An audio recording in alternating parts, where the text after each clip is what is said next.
ഇന്ന് തന്നെ ഡൗൺലോഡ് ചെയ്യൂ. കാണൂ നിങ്ങളുടെ ഫേവറേറ്റ് ഷോസ്. എല്ലാം കുടുംബ ബന്ധങ്ങൾ മാത്രം നോക്കിയല്ലോ നമ്മൾ കണക്കൂട്ടുന്നേ. ചിലര് അതൊന്നുമില്ലാതെ സ്വന്തം പ്രവൃത്തി കൊണ്ട് നമ്മുടെ മനസ്സിൽ കയറി കൂടില്ലേ.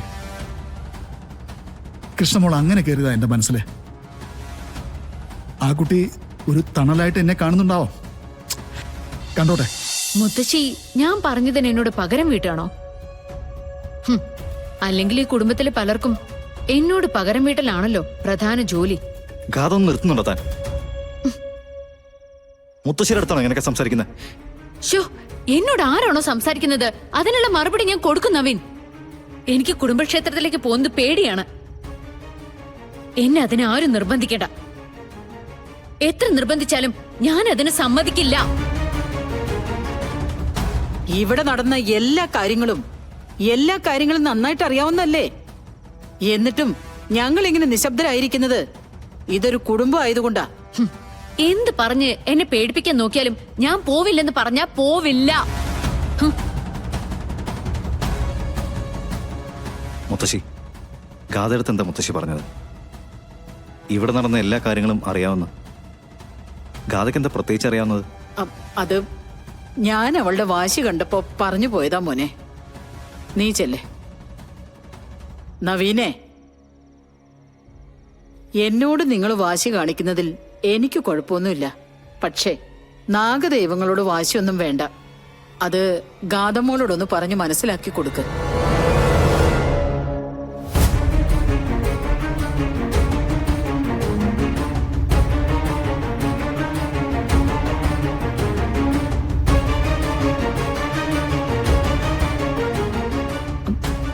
എന്താ അമ്മേ, എന്തു പറ്റി?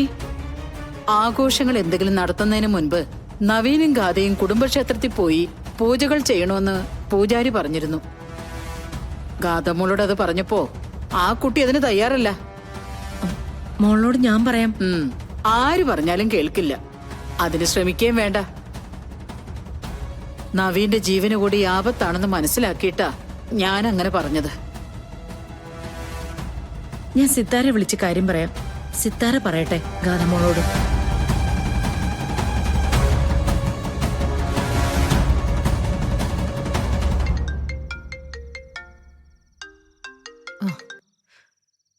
പറയൂ സുമിത്ര.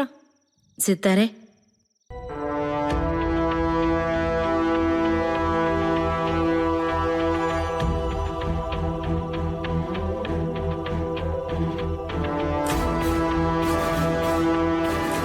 പൂജാരി അങ്ങനെ ഒരു കാര്യം പറഞ്ഞിട്ടുണ്ടെങ്കിൽ അത് നടത്തേണ്ടത് തന്നെയാണ്. സുമിത്ര, മോൾക്കൊന്ന് ഫോൺ കൊടുത്തേ. അവളോട് ഞാൻ സംസാരിക്കാം. മോളെ, ഗാഥമോളെ, ഒന്നിങ്ങി വന്നേ.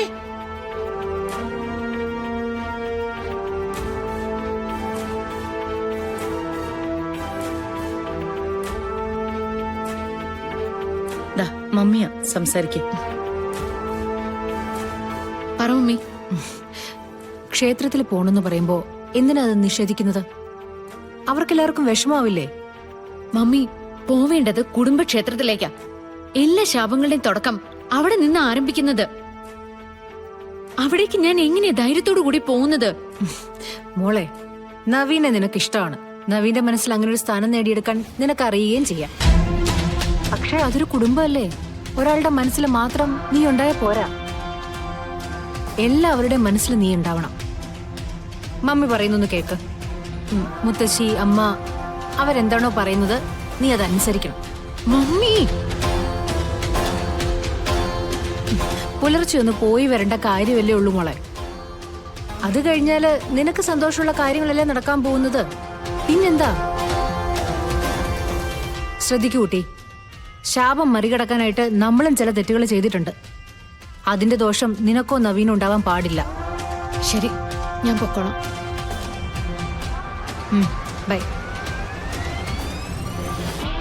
എങ്ങോട്ടാ പോണ്ടെന്ന് വെച്ചാ പറഞ്ഞാ മതി, ഞാൻ വന്നോളാം. അമ്മയ്ക്കിപ്പൊ സമാധാനായല്ലോ? എനിക്കറിയായിരുന്നു സിത്താര പറഞ്ഞ ഗാഥമോള് കേൾക്കൂന്ന്. പകരക്കാരിയാണെങ്കിലും ചെയ്യാനുള്ളതൊക്കെ ചെയ്യട്ടെ. പകരക്കാരിയോ?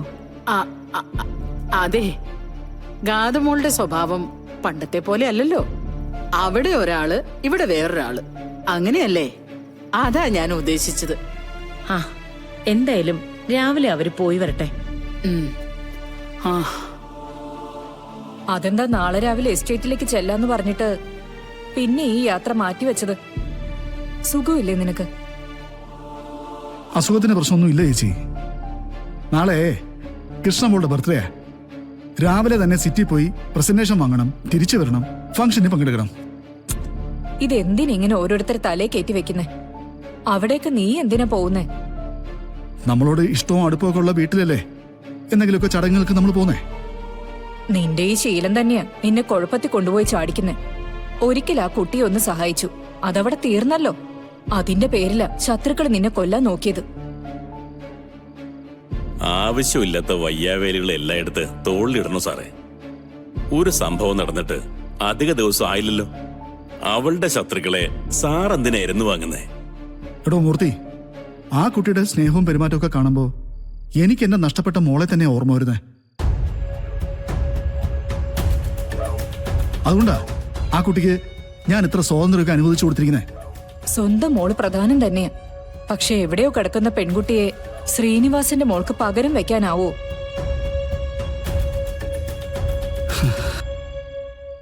ചേച്ചി, കൃഷ്ണ ഒരു പാവപ്പെട്ട കുട്ടിയാ. അത് പണത്തിന്റെ അടിസ്ഥാനത്തിൽ മാത്രമല്ല, അതിനപ്പുറത്തേക്ക് ആ കുട്ടിക്ക് വലിയൊരു മനസ്സുണ്ട്, കാര്യങ്ങൾ തിരിച്ചറിയാനുള്ള ബോധമുണ്ട്.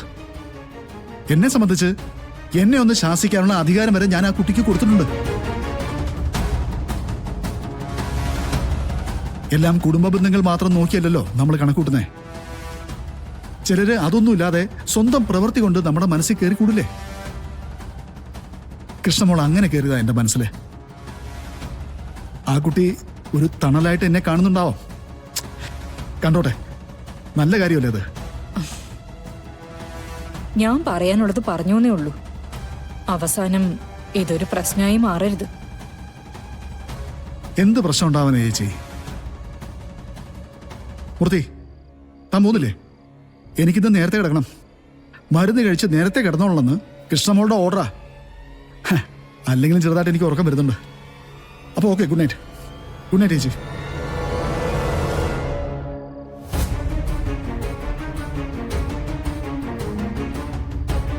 ഇത് വിലക്കണം, അല്ലാതെ ശരിയാവില്ല. ഇത് പണ്ടേയുള്ള ശീലോ, വഴിയിൽ കാണുന്നവർക്കൊക്കെ ഓരോന്ന് എഴുതി കൊടുക്കുന്നത്. ഈ പെൺകൊച്ചിന്റെ വരവ് കണ്ടിട്ട് അങ്ങനെ എന്തിനൊക്കെയാണെന്ന് തോന്നുന്നു. അവസാനിപ്പിച്ചേ പറ്റൂ. ശരി മൂർത്തി, താൻ പൊയ്ക്കോ.